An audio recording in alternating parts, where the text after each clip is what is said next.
Magbabago na talaga ako! Hindi na ako magagalit! Mga anak, kain na tayo! Teka lang, nasan yung kanin?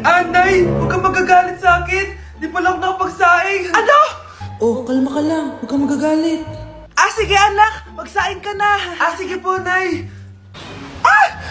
Nay! Naputol ko yung hanger mo! Oh, kumalma ka. Huwag ka papadala sa emotion mo. Okay lang yan, anak. Bibili lang ako ng bago. Sige po, Nay.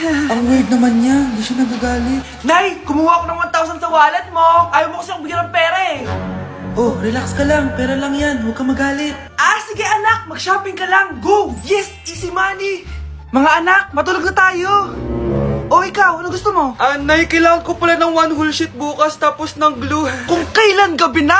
Oh, relax ka lang. Anak mo yan. Bilan mo na siya.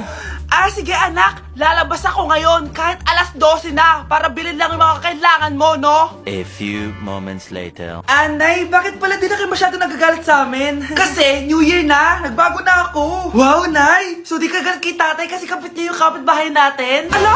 Lagot, paano kakalma nito? Hi, Mars! Happy New Year!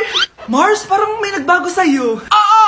Mamamatay tao na ako ngayon! Kapit ko pa ng asawa ko, ha? Halika dito!